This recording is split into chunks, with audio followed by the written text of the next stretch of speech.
सोभियु निर्वाचनमा त्रिवी केन्द्रीय क्याम्पसको अध्यक्षमा 17 जनाको उम्मेदवारी। ओली सरकारले अलोकप्रिय काम गरेकै कारण राजावादीहरूको सक्रियता बढेको नारायण काजीको दावी। उच्च अदालतले रवि र छविको मुद्दा एकै दिन हेर्ने लगाउको आदेशमा बिहिबार बोलाइयो सबै प्रतिवादीलाई। रञ्जिता नमाने पेलेरै अघि बढ्ने मुडमा रेशमको तयारी। सीके राउत एकल अध्यक्ष। नाउपा र जनमतबीच एकता प्रक्रिया अन्तिम चरणमा। 2 जना अध्यक्षसहित चैत 9 गते घोषणा हुने। देउवाका ज्योतिषीको दावी। चैत्र 15 गते पछि ओली सरकारलाई महाखड्को। गणतन्त्रको समय खराब। पूर्व राष्ट्रपति विद्या भण्डारीको सक्रियता बढ्दै। लुम्बिनी मधेस र सुदूरपश्चिमको यात्रा गर्ने तयारी। नयाँ दिल्लीमा परराष्ट्र मन्त्री राणा भारतीय विदेश मन्त्रीसँग भेटवार्ता हुने। सामाजिक सञ्जाल विधेयक सडकको आरोहणसँग छलफल गरेर मात्रै पारित गर्न प्रमुख दलको प्रतिबद्धता। चीनद्वारा अमेरिकी व्यापार तनाव समाधानका लागि वार्ता आह्वान। युरोपले मदिरामा 200% कर लगाउने ट्रम्पको चेतावनी। प्रधानमन्त्रीका पुरुष क्रिकेटमा मधेस प्रदेश विरुद्ध एफएफ क्लब 2 विकेटले विजयी लगायत समाचार हेर्न सक्नुहुनेछ। नमस्कार, म गौरव त्रिपाठी। सदाझै आज पनि हामी तपाईहरूमा समाचार ब्रेकिङ न्युज अपडेट तपाईहरूलाई चाहिने महत्त्वपूर्ण जानकारीहरू लिएर आएका छौँ। देश विदेश कुन ठाउँदेखि हेर्दै हुनुहुन्छ कृपया लेख्नुहोला। यो मेहनतका लागि एक लाइक अवश्य गर्नुहोला। समाचार सुरु गरौँ। सोभियु निर्वाचनमा त्रिवी केन्द्रीय क्याम्पसको अध्यक्षमा 17 जनाको उम्मेदवारीमा नेभी सङ्घका 2 जना अझै बाँकी रहेको सम्बन्धी समाचारको प्रसङ्गबाट। कीर्तिपुर स्थित त्रिभुवन विश्वविद्यालय त्रिवी केन्द्रीय क्याम्पसमा स्वतन्त्र विद्यार्थी युनियन सोभियु निर्वाचनको अध्यक्ष पदका लागि 17 जनाको उम्मेदवारी परेको छ। त्रिवी केन्द्रीय क्याम्पसमा 6147 मतदाता रहेका छन्। क्याम्पसले सार्वजनिक गरेको अन्तिम उम्मेदवार सूचीमा अनराष्ट्रिय नेपाल विद्यार्थी सङ्घ, अनराष्ट्रिय क्रान्तिकारी र स्वतन्त्र विद्यार्थी समूह लगायत स्वतन्त्रले अध्यक्ष पदका लागि उम्मेदवारी दिएको क्याम्पस निर्वाचन अधिकृत डाक्टर कृष्ण प्रसाद नौपानेले जानकारी दिएका छन्। उनका अनुसार अनराष्ट्रियबाट सिद्धान्त भट्ट, नेपाल विद्यार्थी सङ्घबाट दीपक राज जोशी, अखिल क्रान्तिकारीबाट प्रवीण दाहाल, स्वतन्त्र विद्यार्थी समूहबाट दिनेश कार्की, नेपाल क्रान्तिकारी विद्यार्थी सङ्घबाट विलम सुलवाल, नेपाल विद्यार्थी मञ्चबाट अक्कल रनावाट, नयाँ शक्ति विद्यार्थी युनियनबाट नरेन्द्र सिंह महरा, स्वतन्त्र विद्यार्थी त्रिबाट उज्जवल बहादुर खड्का, स्वतन्त्रबाट पद्मा भूषाल, सनम ओली र दिप्सन केसी लगायतले उम्मेदवारी दर्ता गराएका छन्। उच्च अदालत तुलसीपुर बुटोल इजलासले रवि लामिछाने र छविलाल जोशी बन्जाडेको मुद्दा एकैपटक हेर्ने भएको छ।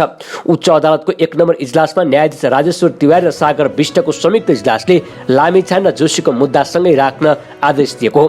बुटोलको सुप्रिम सहकारी ठगी प्रकरणमा जोडिएका राष्ट्रिय स्वतन्त्र पार्टी रासपाका सभापति रवि लामिछाने र पूर्व डिआइजी छविलाल जोशीको मुद्दा एकसाथ हेर्ने गरी लगाउनको आदेश दिएको हो। यो आदेशसँगै यो सँगै जोडिएका सबैको मुद्दा एकैपटक हेर्ने भएको अदालतका सूचना अधिकारी रामबहादुर कुँवरले बताएका छन्। नेकपा माओवादी केन्द्रका वरिष्ठ उपाध्यक्ष तथा पूर्व उपप्रधानमन्त्री नारायण काजी श्रेष्ठले अहिलेको काङ्ग्रेस र एमालेको सरकारले अलोकप्रिय काम गरेकै कारण राजावादीहरूको सक्रियता बढेको आरोप लगाएका छन्।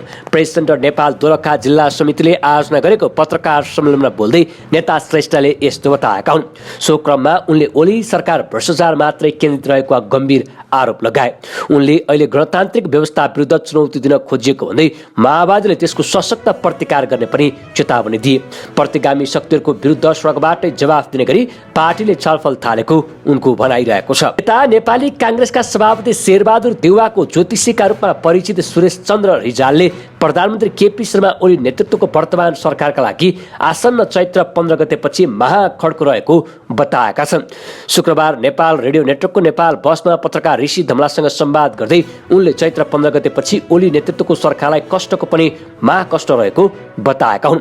चैतको 15 गते भन्दा पछि केपी शर्मा ओलीज्यूको जुन ग्रह योग छ महाखड्क योगको बनिरहेको छ, कष्टमा पनि अति कष्टको कुरा हो। यो यस्तै अवस्था रहिरह्यो भने यसले निकाय दिँदैन भनेर मैले बारम्बार भनिरहेको छु। हामी समयमा त अप्नाएर अगाडि बढ्यो भने राम्रो होला, नत्र भने मैले धेरै राम्रो देखेको छैन उनले भने। साथै अहिले गणतन्त्रको खराब समय चलिरहेको पनि दाबी रहेको छ। पूर्व राष्ट्रपति विद्यादेवी भण्डारी चैत्र महिनाभित्र 3 प्रदेशका विभिन्न जिल्लामा भ्रमणमा निस्कने भएका छिन्। एमालेको सक्रिय राजनीतिमा फर्कन वार्मअप गरेकी भण्डारीले यसअघि गण्डकी र कोशी प्रदेशका विभिन्न जिल्लाहरू पुगेर एमाले नेता कार्यकर्तासँग भेटघाट र संवाद गरेकी थिइन्। धार्मिक र सामाजिक यात्राको नाममा विभिन्न जिल्लामा पुग्दा भण्डारीलाई समर्थकहरूले पार्टी राजनीतिमा सक्रिय हुन सुझाव दिएपछि उनी पुनः देशभरको माहौल बुझ्न लुम्बिनी मधेस र सुदूरपश्चिम यात्राको तयारीमा जुटेकी हुन्। सम्मान्यज्यू तीनवटा प्रदेशको यात्रामा निस्किँदै हुनुहुन्छ। पूर्व राष्ट्रपतिको सचिवालय सदस्यका राजकुमार राईले भने मधेस, सुदूरपश्चिम र लुम्बिनी जाने कुरा छ। तिथिमिति तय भएको छैन, राईको भनाइ छ। सम्मान्यज्यू तीनवटा प्रदेशको यात्रामा निस्किँदै हुनुहुन्छ, उनले भनेका छन्। तिथिमितिको टुङ्गो लागिसकेको छैन, केही दिनभित्र टुङ्गो लाग्छ, राईले भने। यात्राको उद्देश्य सामाजिक र धार्मिक भनिएको छ। तपाईँलाई विद्यादेवी भण्डारीको राजनीतिमा सक्रियता कस्तो लाग्दैछ? कृपया आफ्नो विचार तलको कमेन्ट बक्समा कमेन्ट गर्न नभुल्नुहोला। परराष्ट्र मन्त्री डाक्टर आरजू राणा देउवा र भारतीय विदेश मन्त्री एस जयशंकरबीच भेटवार्ता हुने भएको छ। नयाँ दिल्लीमा मार्च 17 देखि सुरु हुन गइरहेको राइनासा डायलगमा उनीहरूबीच भेटवार्ता हुने भएको हो। राइनासा डायलग कार्यक्रममा दौरान परराष्ट्र मन्त्री राणा र भारतीय विदेश मन्त्री जयशंकरबीच भेटवार्ता हुने उनको सचिवालयले जनाएको छ। सचिवालयका अनुसार त्यही अवसरमा अन्य मित्रराष्ट्रका समकक्षीसँग द्विपक्षीय भेटवार्ता हुने कार्यक्रम रहेको छ। नागरिक उन्मुक्ति पार्टी र जनमत पार्टी बीच एकताको अन्तिम गृह कार्य चलिरहेको छ। नाउपाका संस्थापक एवं संरक्षक रेशमलाल चौधरीले जनमतसँग एकताको तयारी अन्तिम चरणमा पुगेको र आगामी चैत्र 9 गते एकता घोषणा सभा राखिएको समेत जानकारी दिए। reportsnepal.com को लागि पत्रकार ऋषि धमलाको कुराकानीमा चौधरीले धेरै चरणको छलफलपछि दुई दलबीच एकताका लागि सहमतिमा पुगेको दावी गरे। उनले एकतापछिको पार्टीमा आफू संरक्षक भएर बस्ने र सीके राउत पार्टी अध्यक्ष बन्ने पनि सुनाए। दुई दल बीचको एकता प्रक्रियामा दुवै दलका नेताहरूको सहमति रहेको दावी गरिएको छ। प्रमुख राजनीतिक दलका प्रमुख सचेतक तथा सचेतकले सरकारले संसदमा दर्ता गरेको सामाजिक सञ्जाल सम्बन्धी विधेयक सरकारवालाहरूसँग छलफल गरेर मात्रै पारित गर्ने प्रतिबद्धता जनाएका छन्। विधेयकका प्रस्तावित व्यवस्था सामाजिक सञ्जाल प्रयोगकर्तालाई नियन्त्रण गर्ने गरी ल्याइएको भन्दै आलोचना भइरहेका बेला प्रमुख दलका प्रमुख सचेतक एवं सचेतकले विधेयकले माध्यमको नियन्त्रण गर्नुपर्ने तर अधिकारको नियमन गर्न नहुने धारणा राखेका हुन्। विधेयकका विषयमा ध्यानकर्षण गराउन नेपाल पत्रकार महासङ्घले काठमाडौँमा गरेको छलफल कार्यक्रममा विपक्षी दलका सचेतकले उक्त विधेयकको मस्यौदामै सरकारको खराब नियत झल्केको आरोप समेत लगाए। अब अन्तर्राष्ट्रिय समाचार। विश्वका दुई सबैभन्दा ठूला अर्थतन्त्रले एक अर्काको आयातमा थुप्रै भन्सार शुल्क लगाउँदा बढ्दै गएको व्यापार तनाव समाधान गर्न बिहिबार चीनले वासिङटनसँग वार्ता गर्न आह्वान गरेको छ। चीन र अमेरिकाले आर्थिक र व्यापारिक क्षेत्रमा मतभेद र विवादप्रति सकारात्मक सहयोगी मनोवृत्ति अपनाउनु पर्छ भनी चीनले सधैँ वकालत गर्दै आएको छ। वाणिज्य मन्त्रालयका प्रवक्ता हे युङकेङले साप्ताहिक पत्रकार सम्मेलनमा भने। तर कुनै पनि प्रकारको सञ्चार र परामर्श आपसी सम्मान, समानता र आपसी फाइदामा आधारित हुनुपर्छ भन्ने कुरामा जोड दिनुपर्छ। धम्की र डर देखाउनेले मात्र प्रतिकूल परिणाम ल्याउन सक्छ। संयुक्त राज्य अमेरिका र चीनले संवाद र परामर्श मार्फत समस्याहरू समाधान गर्न सही मार्गमा फर्कन सँगै काम गर्नेछन् भन्ने आशा गरिएको छ, उनले भनेका थिए। अमेरिकी राष्ट्रपति डोनाल्ड ट्रम्पले युरोपेली देशहरूबाट अमेरिका भित्रने मदिरामा 200% भन्दा धेरै कर लगाउने चेतावनी दिएका छन्। युरोपेली संघले हुस्कीका घोषणा गरेको 50% भन्दा भन्सार कर नहटाए 200% कर लगाउने बताएका हुन्। दोस्रो कार्यकाल सुरु गरेसँगै राष्ट्रपति ट्रम्पले विभिन्न देशबाट अमेरिका भित्रने सामानमा कर वृद्धि गरेका छन्। यसअघि उनले अमेरिकामा प्रवेश गर्ने सबै स्टिल र आल्मुनियममा 25% भन्सार कर बढाएका थिए। त्यसको जवाफमा युरोपेली संघले 1 अप्रिलदेखि लागू हुने गरी $28 अर्ब बराबरका ढुङ्गा, बर्बन, व्हिस्की र मोटरसाइकल लगायत अमेरिकी कर बढाउने घोषणा गरिसकेको छ। त्यसको प्रतिकारमा ट्रम्पले युरोपेली मदिरामा 200% कर लगाउने चेतावनी दिएका छन्।